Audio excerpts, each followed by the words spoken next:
বলতে একটু একটু ভয় হচ্ছে, তা বলি।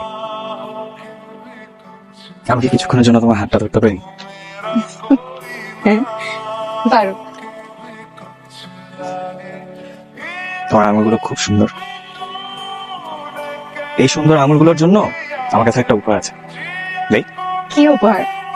আংটি? হ্যাঁ। দাও।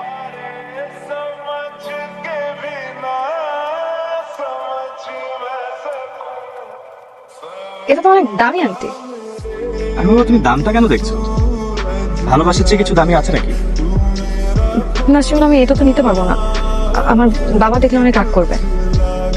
বিষয়টা এমন না যে সামর্থ্যের জন্য বা এমন কিছু, জাস্ট আমার বাবা সবসময় ছোটবেলা থেকে শিখিয়েছে যে জীবনের চাহিদা যত কম, সুখ শান্তি তত বেশি। কোনো লোভ লালসা করা যাবে না। ইভেন আমার বাবা ধনীদের একদমই পছন্দ করে না। সবসময় বলেছে যে আমাকে খুব নর্মাল সাধারণ একটা ফ্যামিলিতে বিয়ে দেবে। এখন আমি যদি এই আংটিটা পরি তাহলে বাবা দেখলে খুব রাগ করবে, আমি নিতে পারবো না। সরি। শোনো, আচ্ছা আমি কিভাবে সাধারণ হবো তুমি আমাকে বলো তো? মানে নিজের বাড়ি ছেড়ে এখন কুড়ে ঘর গিয়ে ভাড়া নিবো? দেখো, এখন আমাদের ঢাকা শহরে একটা বাড়ি আছে, বলতো আমার কোনো আগ্রহ নেই এগুলাতে, বাট তবুও। এটাই তো ঝামেলা। আচ্ছা, ঝামেলা কিভাবে আমাকে বলো তো? আমি সাধারণ কিনা সেটাই তো ম্যাটার করে, তাই না? আর তুমি আমাকে দেখো না, আমি প্রতি সপ্তাহে আশ্রমে যাই, এতিম বাচ্চাদের সাথে টাইম স্পেন্ড করি, ওদের জীবনযাপন কেমন হয় সেটা দেখার চেষ্টা করি।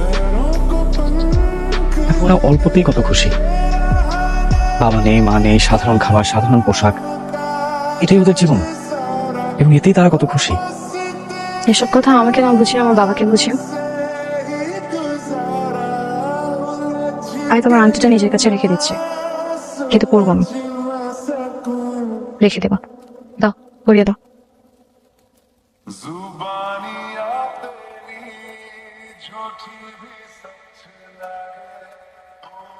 খুব সুন্দর।